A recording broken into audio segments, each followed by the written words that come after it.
Sir, I should like here to mention that the Railway Accidents Committee has referred to the fact that derailments are more on the narrow gauge and meter gauge sections.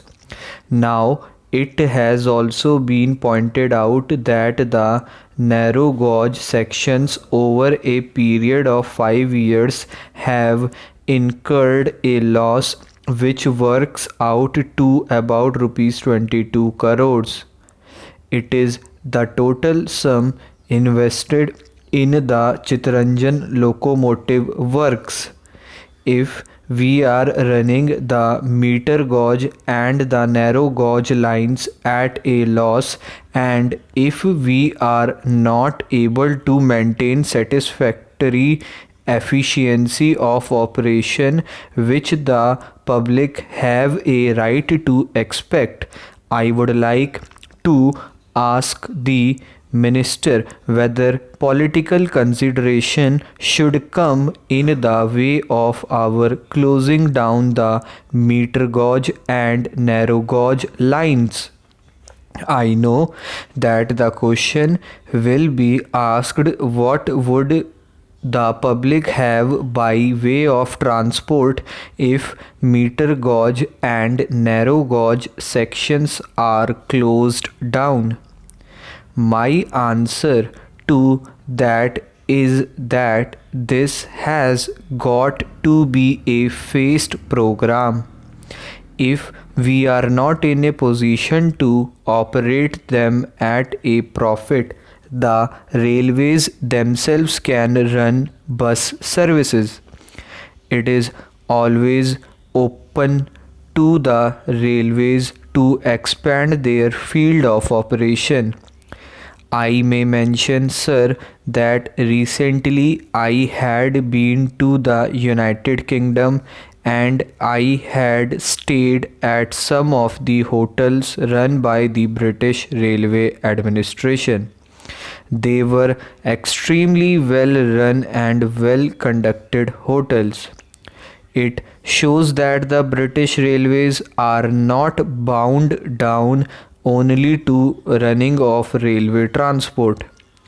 It is open to the railway administration to run transport services in those areas where meter gauge and narrow gauge lines were working and which had to be closed down because they were uneconomical to run.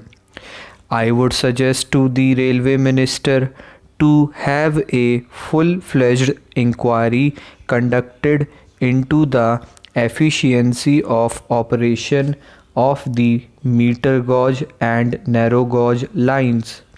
Sir, I would like to go on to another aspect about the efficiency of working of the railways. The Kunzuru Committee has referred in detailed terms to the work of the Railway Inspectorate. I know that the Railway Inspectorate is working at the moment under the Ministry of Transport and Communications, and they keep very close liaison with the Railway Ministry. Unfortunately, the committee itself mentions that the work of the inspectorate has been unsatisfactory at all times. I feel, sir, that the time has come for us to suggest to the government that the inspectorate of the railways should be placed directly under the president in the same way in which the Auditor General functions today and the Attorney General functions.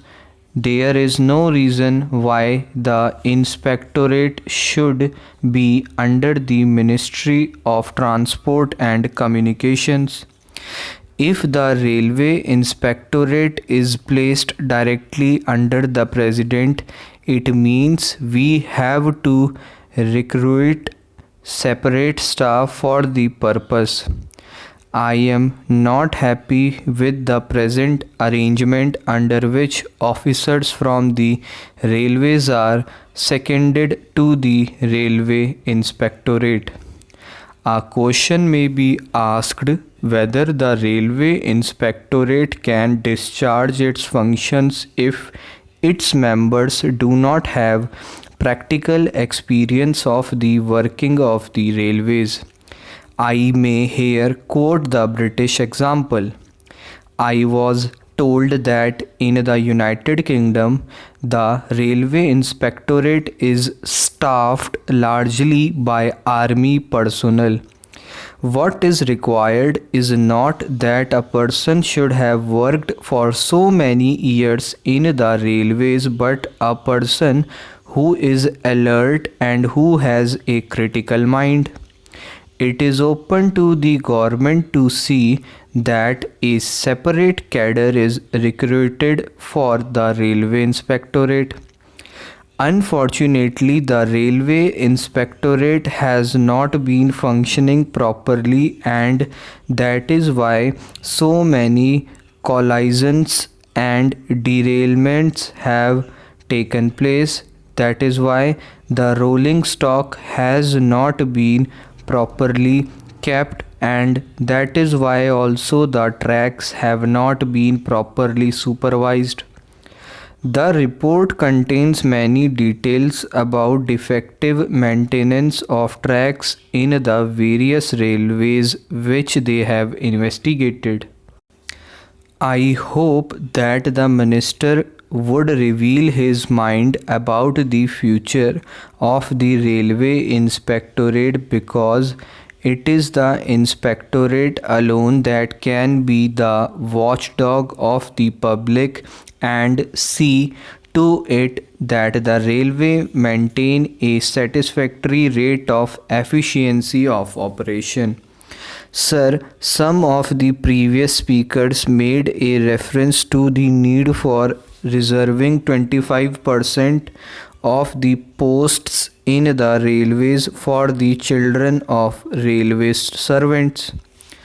I am behind none in paying my tribute to the loyal work done by the railway servants in the various zonal railways and to the rectitude with which many of them have discharged their duties, but I must confess that I am not in agreement with the distinguished chairman of the Railway Accidents Committee and his colleagues when they make this recommendation.